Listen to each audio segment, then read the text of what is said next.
इस लेक्चर में exchange transaction में जो हमारे पास न्यू एसेट आता है उसकी कॉस्ट को हमने आइडेंटिफाई करना है। तो इस कॉस्ट को आइडेंटिफाई करने के लिए IS 16 मतलब स्टैंडर्ड ने हमें कुछ केसेस बताए हुए हैं कि इन इन केसेस में हमने कॉस्ट ऑफ न्यू एसेट मतलब जो न्यू एसेट हमारे पास आ रहा होगा उसकी कॉस्ट क्या लेनी है। तो एक एक करके इन केसेस को अंडरस्टैंड करते हैं और फिर इसकी जनरल एंट्रीज करते हैं, सॉल्व करते हैं। तो क्वेश्चन में हमें तीन केसेस दिए हुए हैं।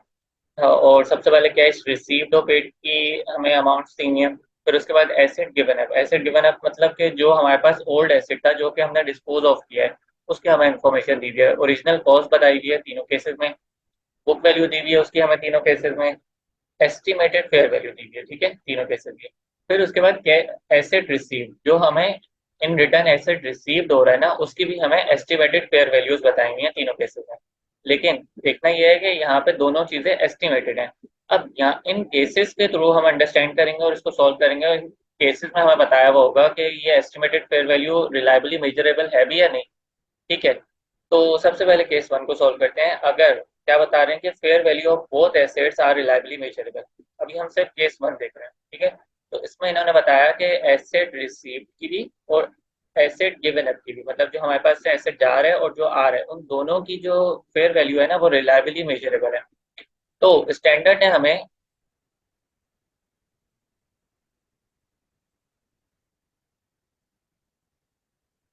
तो यहाँ पे रख लेते हैं।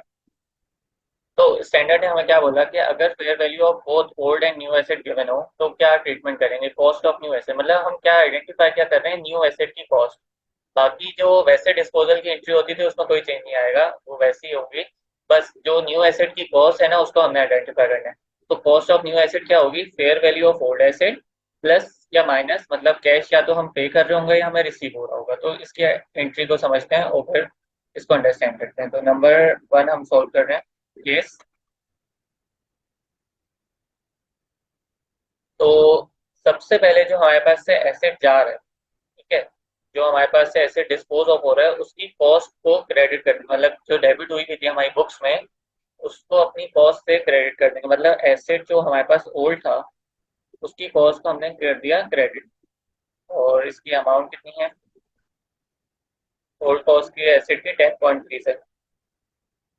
ठीक है। अब जब हमने एसेट अपनी बुक से निकाल दिया तो इसकी जितनी भी एक्यूमुलेटेड डेप्रिसिएशन होगी from date of purchase till date of sale उसको भी हमने अपनी बुक से निकालना होगा। ठीक है। तो एक्यूमुलेटेड डेप्रिसिएशन को बुक से निकालने का मतलब उसको डेबिट करना होगा। पहले ये क्रेडिट होती जाती है लेकिन जब हमने कम करना है तो उसको डेबिट कर देंगे एक्यूमुलेटेड डेप्रिसिएशन को। तो एक्यूमुलेटेड डेप्रिसिएशन डायरेक्ट नहीं दी थी लेकिन हमें पता है कि कॉस्ट माइनस एक्यूमुलेटेड डेप्रिसिएशन क्या होता है, बुक वैल्यू के बराबर होता है। बुक वैल्यू कैसे आती है, कॉस्ट माइनस एक्यूमुलेटेड डेप्रिसिएशन। अब क्वेश्चन में हमें कॉस्ट भी दी हुई है और बुक वैल्यू भी दी हुई है इस एसेट की। तो यहाँ से हम एक्यूमुलेटेड डेप्रिसिएशन फाइंड कर सकते हैं। इसको इक्वेशन के इस तरफ ले जाएंगे, इसको यहाँ ले आएंगे तो कॉस्ट माइनस बुक वैल्यू हो जाएगा। जैसे कि एक्यूमुलेटेड डेप्रिसिएशन किस तरीके से आएगी, इक्वल्स टू कॉस्ट में से माइनस कर देते हैं बुक वैल्यू, तो हमारे पास एक्यूमुलेटेड डेप्रिसिएशन आ जाएगी। तो यहाँ पे इसको सॉल्व कर लेते हैं। कॉस्ट हमें दी हुई है 10.3 और बुक वैल्यू हमें दी हुई है 6.4। तो हमने किया तो क्या आ गई हमारे पास एक्यूमुलेटेड डेप्रिसिएशन 3 अभी तक हमने क्या अंडरस्टैंड किया, जो हमारे पास एसेट पड़ा हुआ था ओल्ड एसेट डिस्पोज ऑफ हमने किया तो उसको अपनी बुक से निकाल दिया, क्रेडिट कर दिया। उसकी जितनी भी एक्यूमुलेटेड डेप्रिसिएशन पड़ी हुई थी उसको डेबिट कर दिया। अब हमारे पास एक न्यू एसेट भी आ रहा है। ठीक है। अब सारा मसला ही इसका है कि इसकी हमने कॉस्ट क्या रखनी है। अब सारा मसला ही इस न्यू एसेट की कॉस्ट हमने क्या रखनी है वो है। तो स्टैंडर्ड ने हमें बताया कि अगर fair value of both old and new asset given हो, जो कि केस वन में हमें गिवन है, तो fair value of old plus minus cash करके हम न्यू एसेट की कॉस्ट ले जाएंगे। तो उसको देखते हैं। Fair value of old asset कितनी है, 8.5। 8.5 और यहाँ पे कैश रिसीव हो रहा है या पे हो रहा है, तो इस केस में हमें कैश रिसीव हो रहा है क्योंकि पेड वाली फिगर जो है वो ब्रैकेट में है। तो इधर ब्रैकेट नहीं है तो इसका मतलब है ये 1.1 रिसीव हो रहा है। तो जब 1.1 रिसीव हो रहा है तो इसमें से माइनस कर देंगे क्योंकि फॉर्मूले में भी प्लस माइनस है। अगर पे हो रहा होगा तो ऐड करेंगे, अगर रिसीव हो रहा होगा तो माइनस करेंगे। तो यहाँ पे हमें कैश रिसीव हो रहा है, इसलिए हमने एसिड की न्यू कॉस्ट में से इसको माइनस कर दिया। तो 7.4 हमारे पास एसिड की न्यू कॉस्ट आ गई। वैसे क्वेश्चन में जो हमें एस्टिमेटेड फेयर वैल्यू दी हुई थी 7.1, इसको स्टैंडर्ड ने कहा कि इस चीज को इग्नोर करना है। क्यों इग्नोर करना है? क्योंकि हम क्या कर रहे हैं कि हमने अपना एक पुराना एसेट जो दिया उसकी फेयर वैल्यू थी 8.5, ये तो हमने उसको दे दिया ना। और इन रिटर्न हमें 1.1 भी मिले हैं, कैश रिसीव्ड हुआ है। तो उन्होंने स्टैंडर्ड ने बोला कि जो फेयर वैल्यू ऑफ ओल्ड थी उसमें से कैश रिसीव जो हुआ उसको माइनस करके ये हो गई अब न्यू एसेट की फेयर वैल्यू। उसके बाद जो है क्वेश्चन में कैश रिसीव्ड हमें दिया हुआ था 1.1। तो कैश जब मिला, कैश रिसीव, कैश डेबिट हो जाएगा कितने से? 1.1 से। ठीक है, और रिमेनिंग अब जो बैलेंसिंग अमाउंट देखते हैं वो किस तरफ आ रही है, वो हमारी प्रॉफिट एंड लॉस में चल जाएगी। तो यहाँ पे हमारे प्रॉफिट एंड लॉस की अमाउंट आ जाएगी जो कि गेन ऑन डिस्पोजल हो जाएगा। और वो कितना है, इसको बैलेंसिंग अमाउंट फाइंड कर लेते हैं। तो 2.1 का हमारे पास गेन ऑन डिस्पोजल आ गया केस 1 में। तो आई होप इस एंट्री के थ्रू एक्सचेंज ट्रांजैक्शन में किस तरीके से फाइंड करते हैं वो समझ आ गया होगा। अब नेक्स्ट केस देखते हैं इसका। केस में क्या कह रहे हैं कि fair value of asset received is clearly more evident. मतलब ये रिलायबली मेजरेबल वाली सिर्फ फेयर वैल्यू ये वाली है, एस्टिमेटेड फेयर वैल्यू जो एसेट रिसीव्ड की है ना, सिर्फ ये रिलायबली मेजर वाली है। मतलब ये वाली जो है ये अब हम इग्नोर करेंगे 8.5, ये रेलिवेंट नहीं है। क्यों? क्योंकि इस केस में इन्होंने बता दिया कि fair value of the asset received is clearly more evident. तो इसको हमने इग्नोर करेंगे एस्टिमेटेड फेयर वैल्यू को जो कि गिवन अप वाली को। तो नेक्स्ट केस हमें स्टैंडर्ड ने फिर बताया कि जब इस तरीके का सिनेरियो होगा तो हमने किस तरीके से इसको सॉल्व करना है।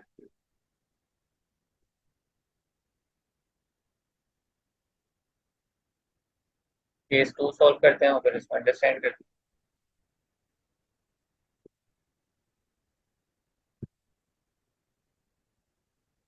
तो अब क्या होगा, सेकंड केस हम कर रहे हैं।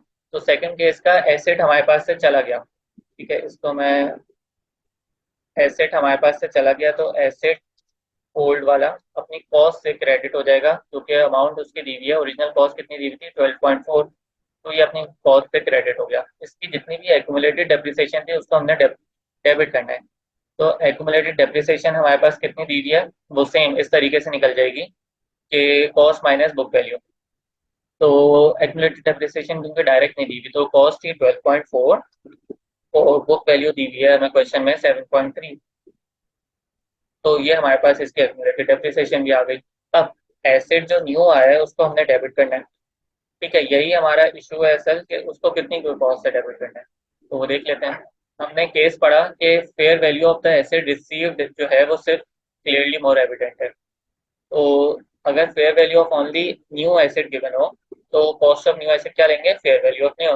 मतलब जो उस पे फेयर वैल्यू, जो भी हम एसेट बाय करेंगे जो उसके ऊपर प्राइस टैग लगा हुआ है उसी से हम उसको उस कॉस्ट को अपने बुक में रिकॉर्ड कर लेंगे। तो फेयर वैल्यू कितनी है न्यू एसेट की? 9। तो 9 से ये इसको हमने रिकॉर्ड कर लिया।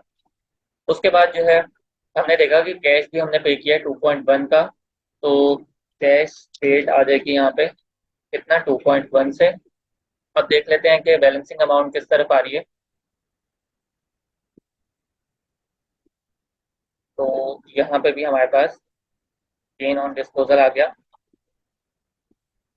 और कितना आया उसको ऐड कर लेते हैं और बैलेंसिंग अमाउंट फाइंड कर लेते हैं। अच्छा, यहाँ पे हमारे सॉरी लॉस आ रहा है।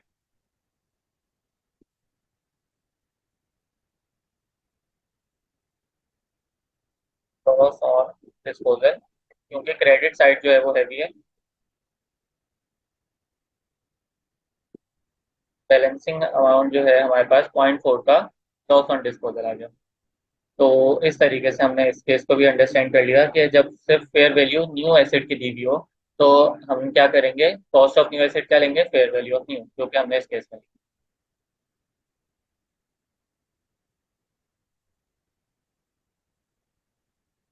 अब थर्ड सिनेरियो हमारे पास क्या है कि fair value of neither asset is reliably measurable, मतलब ये वाली एस्टिमेटेड और ये वाली एस्टिमेटेड दोनों की जो है रिलायबली मेजरेबल नहीं है, तो इसका मतलब ये दोनों इररेलेवेंट है हमारे पास। तो इस केस में क्या होगा, फिर हमें स्टैंडर्ड ने कहा कि अगर fair value of both asset is reliably measured ना हो तो कॉस्ट ऑफ न्यू एसेट का उसने हमें तरीका बता दिया, तो इसको सॉल्व कर लेते हैं। एसेट जो है अगेन अपनी बुक से अपनी कॉस्ट से जो है चला जाएगा, ओल्ड एसेट जो है अपनी कॉस्ट से चला जाएगा, उसकी कॉस्ट क्या है 14.5।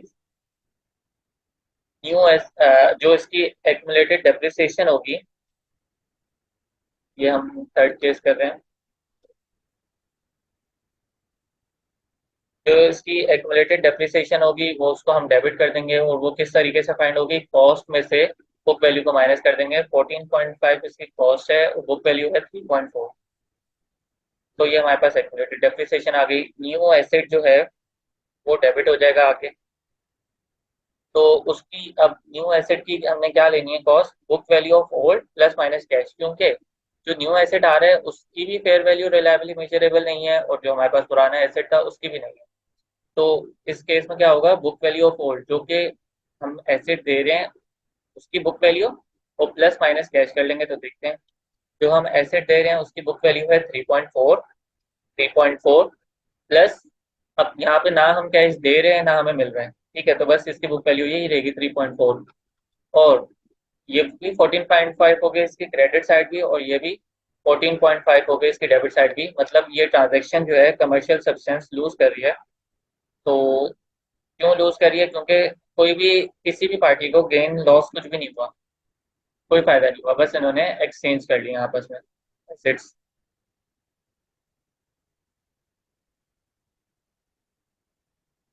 तो यहाँ पे हमारे ये तीनों केसेस कंप्लीट हो गए, आई होप ये अंडरस्टैंड हो गए होंगे। क्योंकि स्टैंडर्ड में ये तीन केस बताए हुए थे कि भाई कॉस्ट ऑफ न्यू एसेट को आइडेंटिफाई करने के लिए ये तीन केसेस हो सकते हैं, और उसका फिर उन्होंने एक पेपर में क्वेश्चन भी पूछ लिया होता सीधा सीधा सा कि तीनों केसेस दिए हुए थे, अगर स्टूडेंट को ये केस पता थे, इनको अंडरस्टैंड किया होता तो आराम से ये क्वेश्चन हो जाना था। तो आई होप ये क्वेश्चन समझ आ गया होगा सबको। That's all for this lecture.